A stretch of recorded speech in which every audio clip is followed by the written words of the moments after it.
So we're looking at reviewing some different types of factoring.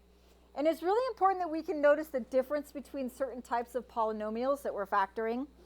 These are all problems from last night's homework that people missed, okay? So we have different types of polynomials. We have binomials, where they have a common factor, but they're not a difference of squares. We have trinomials with a coefficient or no coefficient, right? Here are the coefficient ones we have to use guess and check on. And then we have problems like this that are differences of squares, where you have a perfect square minus a perfect square, okay? And one of the skills for this chapter is learning how to distinguish which one is which and how to factor them. So for number 1 here, one of the biggest mistakes people were making on the homework last night was they weren't factoring out the leading negative, okay? We don't always look at that and say a negative in common because one's positive and one's negative, but when there's a negative in front, we like to take that out as part of the common factor, okay? We don't like the leading term inside the parentheses to be negative. So if I'm taking the negative as well as the common factor for 8 and 18, what's my common factor for 8 and 18? It's going to be 2x. Each term has an x. Each term can be divided by 2. So what's in front of the parentheses is negative 2x. Now, what's inside, negative 8x squared, I can think of it 2 ways. Either negative 2x times what gives me negative 8x squared, or what is negative 8x squared divided by negative 2x gives us 4x, right? 8 times, or negative 2 times 4 is the negative 8, x times x is x squared. And then it's going to be a minus 9, because negative 2 times the negative 9 will give us a positive 18x. So that was one little thing, just not taking out that negative, that was causing you to get problems wrong. And I'll be taking off late penalties if you do that assignment again to get a better score, okay? So now, what's the difference between last night's where it just says factor and tonight's homework where it's going to say solve? There's going to be an equal 0. You're going to factor it. And then we're going to set my factors, negative 2x equal to 0, and 4x minus 9 equals 0. And we're going to solve it just like we did when we were doing intercept form and we wanted to know the intercepts of the function. We took the little parentheses and set them equal to 0 and solved. But we kind of did it in our head. Now we're going to have to write them down if there's a coefficient. So if I solve this, divide by negative 2. So one of my x's is 0. Add 9. 4x equals 9. Divide by 4. And x is 9/4. So my 2 zeros, my 2 solutions, my 2 x-intercepts, and my 2 roots. 4 words, all meaning the same thing, what I get when I set the equation equal to 0 and solve it, are 0 and 9/4. This is the difference in tonight's homework, is we have to actually solve. So tonight we will solve. Yes? No. Graphing was last chapter, okay? Yeah, so we had a totally separate chapter of graphing parabolas. So if you struggled with the graphing parabolas, that's not going to hinder you from being successful this chapter. So it's a great time to reset and say, okay, I was struggling before. I'm going to try to really do well. I'm going to get my homework done every night, right? Don't let it snowball into I have 4 or 5 homework assignments due. It gets overwhelming, especially with math. I'm going to watch that video if I missed class, and I'm going to take notes on it like I was in class, or watch it just to relearn it and stop and rewind it when I don't understand something. Those are all things that need to be done if we're going to have to work a little harder, okay? But this isn't reliant on a lot of the stuff we did last unit, okay? I mean, we're still talking about parabolas. We're still talking about quadratics, and what we're finding is the x-intercepts where it crosses the x-axis. So it's all interrelated, but we're just kind of going about it a different way. Because nobody really likes solving by graphing. We much prefer algebra. Okay, so number 2, negative x squared plus 5x plus 6. I have that leading negative, so I want to take a negative out. And when I do that, I get x squared minus 5x minus 6. Because if I distributed the negative across that, it would change my negatives to positives. And now we're looking at that simple quadratic, like our factoring minute. What's two numbers multiply to negative 6 and add to negative 5?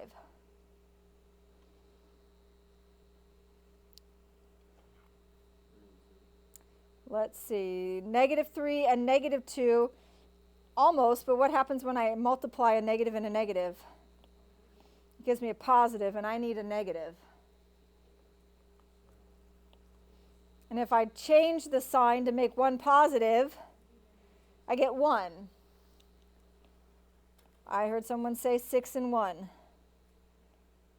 So we're going to go with a negative 6 and a positive 1. Because if the bigger number is negative, then the sum is negative, right? So this becomes negative x minus 6, x plus 1.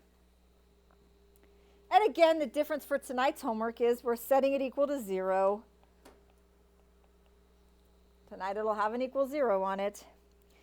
And we will just solve it and say x equals 6 and negative 1. The negative in front does not affect my solutions.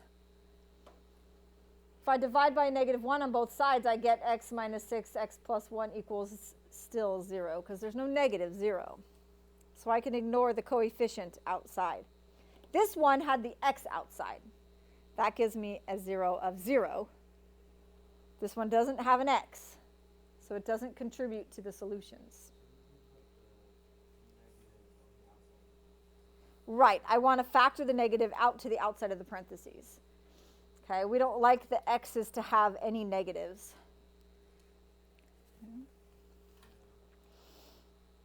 So that was a source of error on the homework. Okay, next one, 5n squared plus 19n plus 12. We're looking at, I don't have a common factor, right?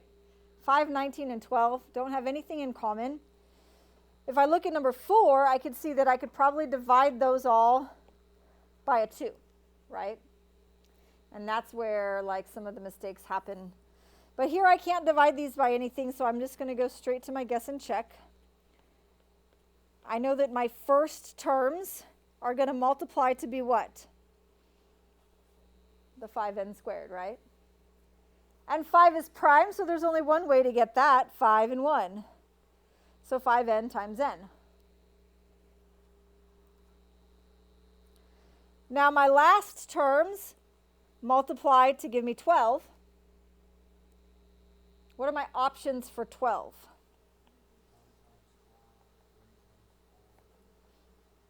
Right, 1 times 12, 3 times 4, and 6 times 2. So the question is, which of those do you want to check first? 3 and 4? Okay, 3 and 4. Now my outside and my inside need to add to what? 19, right? So I get 20n and 3n. If I add them, I get 23. If I subtract them, I get 17. That doesn't work. Now don't go on to a new pair yet. Switch the order and see if that works. 4 and 3. 15n and 4n. What happens when I add those?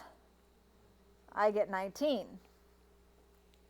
Okay, so when my polynomial has positives and positives, both my factors are positive.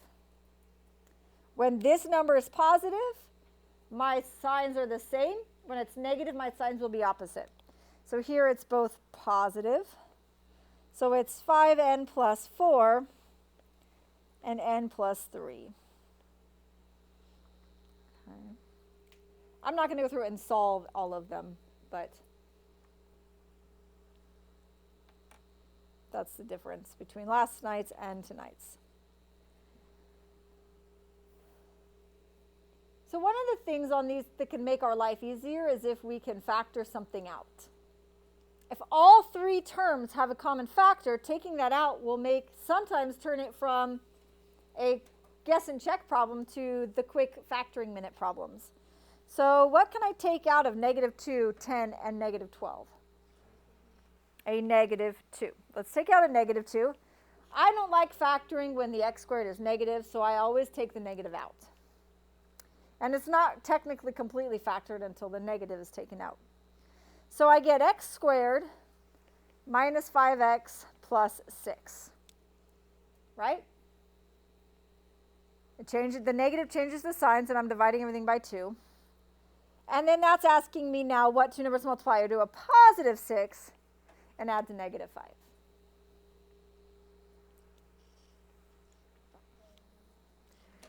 Here's our -3 and -2. Right? -3 times -2 is positive 6, and -3 plus -2 is -5. Right? So we have -2 times x minus 3, x minus 2.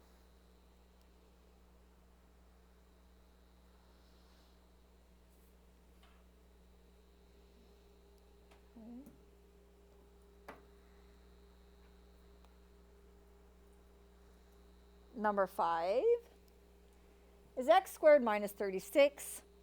It is a difference of squares. This is one that we kind of have to be able to pick up on. We've done them before, like x squared minus 36. We'd do x plus 6, x minus 6. How is it different if it starts with an x to the 4th? And that really is our a. Instead of just being x, it's going to be x squared. So the general form for those difference of squares is a squared minus b squared is a plus b, a minus b. And so that's x squared plus 6 and x squared minus 6. Now you won't be required to solve these just yet. We will talk tomorrow about solving x squared equations using algebraic methods. Today we're solving quadratics with factoring. Not all quadratics are factorable. So we have to have other methods to solve them. And one of them is going to be the square root property.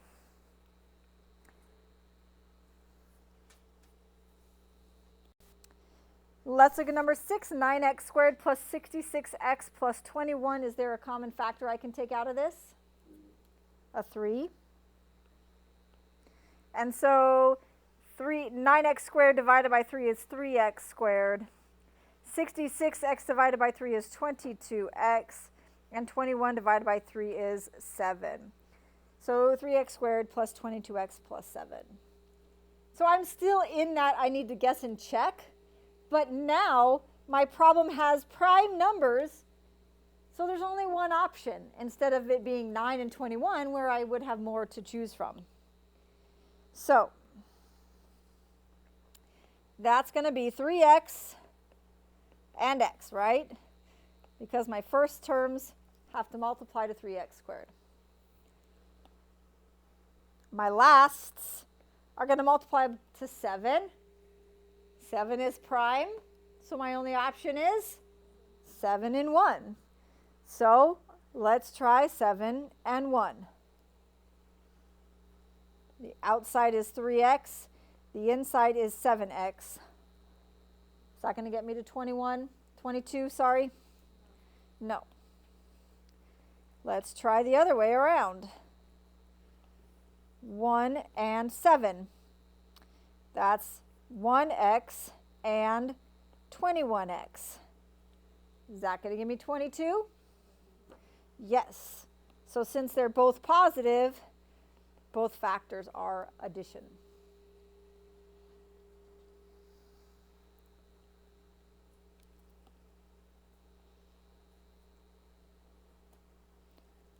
Okay. Number 7. Again, I can always make the factoring, if I can take out the greatest common factor, it always makes the factoring easier. Why is my phone not on silent? So what's my common factor for 5, 27, and 6? It's again 3. So I get 5x squared minus 9x minus 2.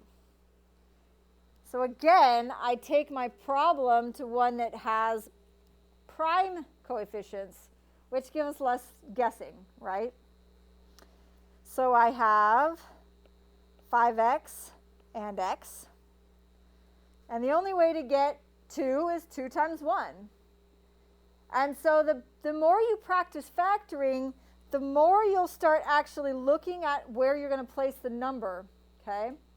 If I put the 2 here, won't it get multiplied by the 5? So that's going to give me 10, right? So I look at that and I say, okay, I think the 2 should go here first. I'm not going to lie, on all the problems, I purposely put it in the wrong spot, so we have to guess and then turn them around and check them. Because you're not going to be able to look at it as quickly. You haven't been doing this for 20 years, right? So I purposely make sure we check the wrong ones or we put them in the wrong spot so I can show what happens when it doesn't work. But as you get better, you want to start thinking about things like that. I need it to be 9, so if I have 10 in one, that's going to get me somewhere. 5 and 2 is not, right? So does this work? 10x and x. How is that going to be a negative 9x? The 10 has to be negative, right? If these are going to add to negative 9, then the 10 has to be negative, so it has to be negative 2 and positive 1. And we don't put the negative on the x. Okay, we put the negative between the two numbers. So it's 3 times 5x plus 1, x plus 2.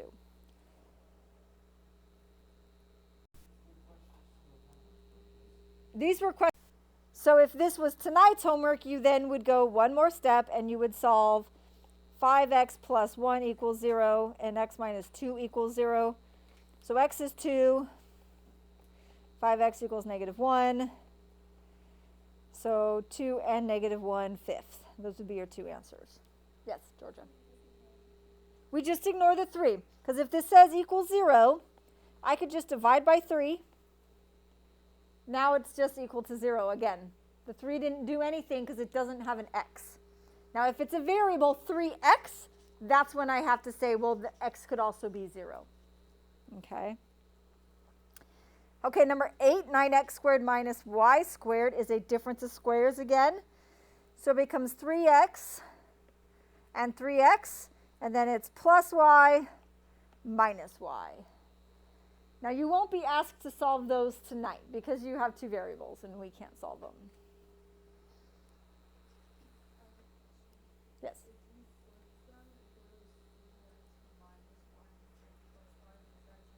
No, it does not change anything if I make it 3x minus y and 3x plus y. That's okay. Yeah, the order doesn't matter. Same with like number 7. If I wrote the x minus 2 first and then 5x plus 1, that's okay as well. Okay. Number 9. Is that a difference of squares? Do I have perfect square numbers? No. 12 and 10 are not perfect squares. So I can't factor it like a difference of squares. There's only 2 terms, so all I need to do is take out my greatest common factor. So my greatest common factor for 12 and 10 is 2. And then I look at the variables, right? They each have at least one x, and they each have one y. So 2xy is my greatest common factor. And then I get 2xy times 6x will give me 6x squared y minus 5. Negative 5 times 2xy will give me the negative 10xy. And again, if you have more than one variable, that's not in tonight's homework. You won't have to solve those. And lastly, another little note for tonight's homework. Numbers 47 to 55 on the homework are going to say find the zeros. We talked a lot about the zeros as x-intercepts last chapter. The zeros are where the y equals 0. And so to find the zeros, I convert this equation and I make f of x equal to 0. And then I factor and solve. So it's not really asking me to do anything different. It's just asking me to, in a different wording. Okay? We're still finding where the graph crosses the x-axis. And I can take out a common factor, right? 2, x squared minus x minus 6. In this one lesson, we're going to do every variation of x squared minus 6 and the 6. What two numbers multiply to negative 6 and add to negative 1? Yep, negative 3 and positive 2. Right? They multiply to negative 6, they add to negative 1. So 2 times x minus 3, x plus 2 equals 0. And then you can set it equal to 0 and solve them. Now, you don't have to write all of the work down for this. By the time you get to algebra, like my Algebra 1A students, I make them do this work. But by the time you get to Algebra 2, we trust that you can solve x plus 2 equal to 0 without showing a lot of work. And that's okay. You can even skip writing the equations and just go straight to x equals 3 and negative 2. If there's a coefficient, if you were solving 6x minus 5, I expect to see a little bit of work. Okay.